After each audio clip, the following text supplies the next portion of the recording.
κάνουμε σήμερα λοιπόν εδώ μία συζήτηση για τη δημόσια περιουσία και για την περίπτωση του ελληνικού, όπου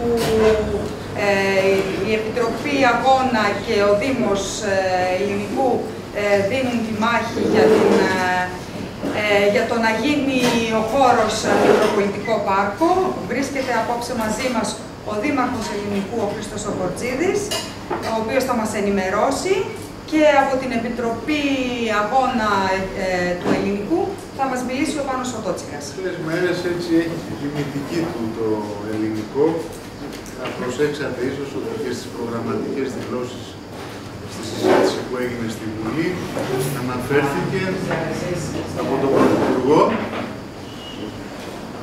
ότι είναι στην πρώτη γραμμή για να πουληθεί ο χώρος αυτός. Και θα γνωρίζετε ίσως ότι είναι σε εξέλιξη μια διαδικασία που έχει ξεκινήσει από το Δεκέμβριο που μας πέρασε, από το Ταμείο Αξιοποίησης της Ιδιωτικής Περιουσίας του Δημοσίου, όπου έχουν μεταβιβαστεί οι μετοχές της Ελληνικών ΑΕ, στην οποία έχει μεταβιβαστεί η ιδιοκτησία και η διαχείριση του χώρου του πρώην αεροδρομίου και της παραλίας μαζί.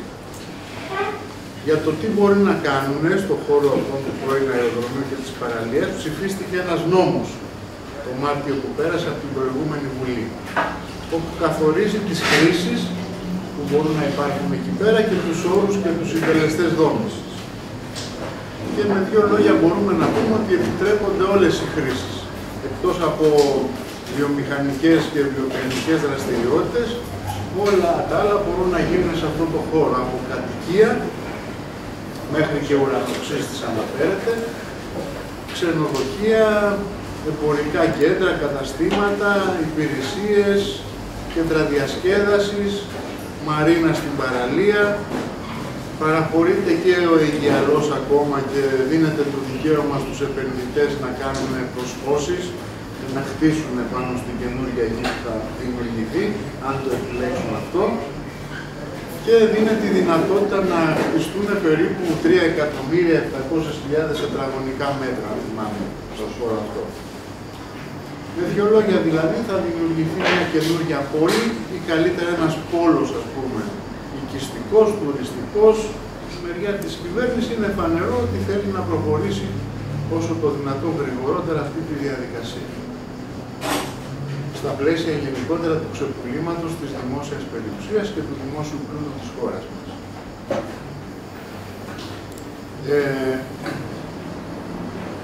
Εμείς από την άλλη μεριά, έτσι, ο Δήμος μας και οι άλλοι όμοροι δήμοι γύρω από το αεροδρόμιο, μαζί με άλλους φορείς, κινήσεις πολιτών από όλη την Αττική, έτσι, και συλλόγους και επιστημονικούς κτλ.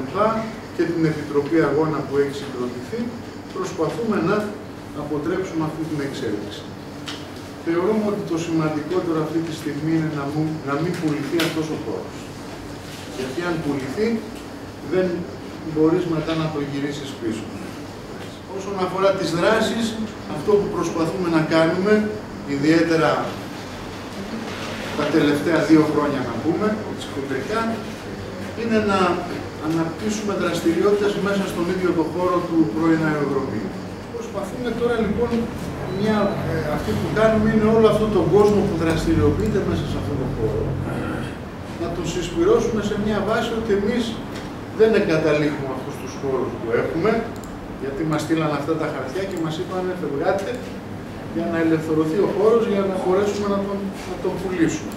Προσπαθούμε λοιπόν ένα σημαντικό όλο αυτόν τον κόσμο να τον συσπυρώσουμε, να τον συντονίσουμε, να τον ενημερώσουμε, να αντιδράσει στην περίπτωση που θα έρθουν και θα επιχειρήσουν να μας βγάλουν από αυτό το χώρο. Και προσπαθούμε βέβαια, όπως είπα πριν, να φέρουμε και άλλο κόσμο και άλλους φορείς εκεί μέσα να δραστηριοποιηθούν. Έτσι σε μια λογική δηλαδή που ο κόσμος, ας πούμε, μπορούμε να το πούμε με τη λαϊκή πρωτοβουλία, με την οργάνωση, να τον οικειοποιηθεί αυτό το χώρο. Να τον κάνει δηλαδή δικό του, έτσι οργανωμένα, συγκροτημένα και να γίνει ένας χώρος στο ελληνικό. Αυτή είναι, ας πούμε, αν μπορούμε να πούμε, η φιλοδοξία μας, ένας χώρος αντίστασης και δημιουργίας, ένα τέτοιο παράδειγμα για το πώς δηλαδή μπορεί ο λαός, με τους φορείς του, έτσι, με τις οργανώσεις του, από τα κάτω αν θέλετε, να καταλάβει αυτό, να οικειοποιηθεί το δημόσιο χώρο και να τον υπερασπιστεί και να μην επιτρέψει σε κανέναν να τον πουλήσει, να τον χτίσει ή οτιδήποτε άλλο. Θεωρούμε ότι πρέπει να υπερασπιστούμε τη δημόσια περιουσία, είτε είναι στην Ηλιούπολη, είτε είναι στην Αργυρούπολη, είτε είναι στον Άλυμο, είτε είναι στο Ελληνικό, είτε είναι οπουδήποτε. Και με αυτή την έννοια δεν έχουμε μια τοπικιστική αντίληψη ότι επειδή είναι κάτι κοντά στο σπίτι μας ή στο οικόπεδό μας κτλ. Τρέχουμε και ασχολούμαστε κτλ. Και επειδή είναι πιο μακριά δεν μας ενδιαφέρει. Όλα αυτά που είπε ο Δήμαρχος είναι λόγοι που νομίζουμε ότι θα πρέπει να αποτρέψουμε αυτή τη μεταβίβαση, αυτή την ιδιωτικοποίηση τελικά σε ιδιώτες αυτής της τεράστιας έκτασης, η οποία έχει και κάποια ιδιαίτερα χαρακτηριστικά που είναι πάρα πολύ σημαντικά. Οι λόγοι είναι πάρα πολύ συνοπτικά και επιγραμματικά. Θα πούμε ότι εδώ πέρα υπάρχουν δύο βασικές νομοθετικές ρυθμίσεις. Ας πούμε, η μία είναι το Ταμείο Αξιοποίησης της Δημόσιας Περιουσίας. Το αξιοποίησης να το βάζουμε πάντα σε πολλά εισαγωγικά. Ο τρόπος με τον οποίο τελικά παραχωρείται όλη αυτή η έκταση και αυτή και πάρα πολλές εκτάσεις σε όλη την Ελλάδα.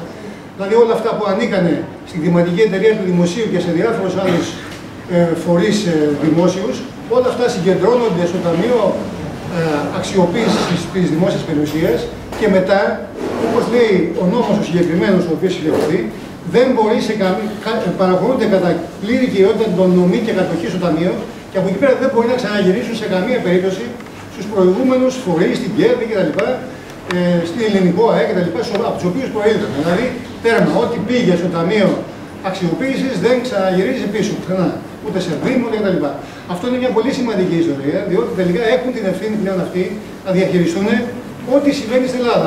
Από τη Ρόδο μέχρι την Κέρκυρα και από το Ελληνικό και από πολλές χιλιάδες ακίνητα, είτε γη είτε άλλα ακίνητα, ανήκουν πλέον στο Ταμείο Αξιοποίησης και μπορούν να κάνουν ό,τι θέλουν. Τι είναι αυτό το Ταμείο Αξιοποίησης τελικά, με δύο λόγια έτσι πάλι. Αποτελείται από ένα διοικητικό συμβούλιο το οποίο είναι για τα μάτια, ένα διακοσμητικό ουσιαστικά πράγμα και υπάρχει και ένα συμβούλιο εμπειρογνωμόνων το οποίο αποτελείται από 7 μέλη. Τα 3 μέλη από τις 7 ορίζονται από τους τοκογλύφους δανειστές. Από τους Ευρωπαίους τελικά αυτούς μας έχουν δανείσει, ορίζουν 3 μέλη στα 7. Και οι υπόλοιποι 4 υποτίθεται ότι είναι από δικούς μας εδώ πέρα. Άρα τελικά αυτό είναι ένα έκτρωμα νομικό από ό,τι λένε και οι δικηγόροι, έχει δικαίωμα αυτό το Συμβούλιο των Εμπειρογνωμόνων στην ουσία να λύνει και να δένει και έχουν δικαίωμα με βέτο ουσιαστικά οι Ευρωπαίοι δανειστές μας κτλ. Να αποφασίζουν και να λένε αυτό να πάει εδώ, αυτό να πάει εκεί, αυτό το πουλάμε σε αυτούς, αυτό το πουλάμε στους άλλους. Να μιλήσουμε λίγο για το νόμο, για το ελληνικό ειδικότερα. Όπου με βάση αυτόν τον νόμο που ψηφίστηκε λίγες μέρες πριν τις εκλογές του Μαΐου, δηλαδή τέλος Απριλίου, ψηφίστηκε αυτός ο νόμος, ο οποίος είναι επίσης ένα έκτρωμα, είναι φοβερό. Δηλαδή, τόσα χρόνια συζητάγανε, θυμάστε, γινόντουσαν διάφορες κουβέντες τι θα γίνει στο ελληνικό, επί Σουφλιά, πριν από το Σουφλιά κτλ. Και Παπανδρέου. Αυτό το πράγμα το οποίο πέρασε με αυτόν τον νόμο επί Παπακοσταντίνου, ας πούμε, το οποίο ήταν ο serial killer τελικά του περιβάλλοντος, ας πούμε, είναι κάτι εξωφρενικό. Να φανταστείτε ο νόμος του Σουφλιά, ας πούμε, που είχε προηγηθεί, μιλούσε για ότι θα μπορούσαν να χτιστούν στην περιοχή του ελληνικού γύρω στα 1.250.000 τετραγωνικά μέτρα. Είναι μεγάλο πράγμα και είχαν ξεσηκωθεί και οι πέτρες και λέγανε μα είναι δυνατόν τόσο πολύ κτλ. Στελεστές, ας πούμε, πολύ μικρότερο στο σημείο. Σήμερα, αυτό που επιτρέπεται να χτιστεί, όλα αυτά που είπε ο Δήμαρχος, μιλάμε για 3.700, δηλαδή 3 φορές περισσότερα από αυτά που σχεδιάζανε οι κυβερνήσεις της δεξιάς, ας πούμε, του Σουφλιά κτλ. Τόσο δηλαδή. Και εκεί πέρα βέβαια είναι όλα αυτά που είπε ο Δήμαρχος, μπορούν να γίνουν τα πάντα. Και μπορούν να γίνουν τα πάντα όχι μόνο στη δημόσια γη, στο δημόσιο έδαφος, αλλά και εκεί που συνταγματικά απαγορεύεται να γίνει. Στην παραλία, στον Αιγιαλό, στη θάλασσα μέσα. Μπορεί να γίνουν τελικά δηλαδή προσχώσεις, μπορεί να γίνουν νησιά, μπορεί να συνδεθούν τελικά οι παραλίες, ό,τι θέλουν να μπορούν να κάνουν. Είναι κάτι εξωφρενικό. Ο Δήμος. Όλοι αυτοί οι κοινωνικοί φορείς που συσπηρώνονται γύρω από την Επιτροπή Αγώνα ή από μόνοι τους δραστηριοποιούνται σε διάφορες περιοχές, είτε γύρω από τους όμορους Δήμους, είτε πολύ μακρύτερα, διαφωνούν ουσιαστικά για 4 λόγους χοντρικά. Για λόγους κοινωνικούς, για λόγους οικονομικούς, για λόγους περιβαλλοντικούς και για λόγους πολεοδομικούς.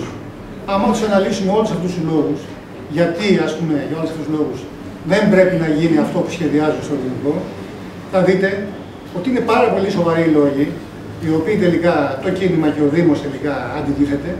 Και αυτή τη στιγμή, ας πούμε, βέβαια, όλοι αυτοί οι λόγοι αποσιωπώνται, διαστρεβλώνονται κτλ. Αυτό που καταλήγει να λένε είναι ότι κάποιοι άνθρωποι δεν θέλουν τίποτα να γίνει, δεν θέλουν να υπάρχει πρόοδος, δεν θέλουν να υπάρχει ανάπτυξη, δεν θέλουν να υπάρχει αξιοποίηση κτλ.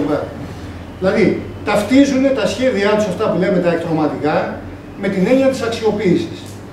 Ενώ αντίθετα, εμείς ταυτίζουμε την έννοια της αξιοποίησης με τις κοινωνικές ανάγκες. Εμείς λέμε, δεν χρειάζεται να γίνει κάτι το οποίο θα αποβλέπει στο να κερδοσκοπήσουν κάτι. Δεν μας ενδιαφέρει αυτό, δεν είναι ο στόχος μας. Δεν μπορεί να ξεπουλήσουμε, δεν μπορεί να διαθέσουμε, δεν μπορεί να παραχωρήσουμε τη δημόσια γη για να κερδίσουν κάποιοι και για να ξεχρεώσει, υποτίθεται, η χώρα μας ένα πολύ μικρό μέρος από το τεράστιο χρέος που έχει δημιουργήσει, ας πούμε, όλα αυτά τα χρόνια και έχουν δημιουργήσει κάποιοι. Οι κυβερνήσεις που κυβερνήσαν. Δηλαδή, δημιουργήσαν αυτά τα τεράστια χρέη από τον τρόπο που διαχειριστήκαν τη δημόσια περιουσία κτλ. Και έρχονται τώρα για να ξεχρεώσουν τα χρέη να πούνε θα πάρουμε 5 δις από το ελληνικό, 7, 8, 10.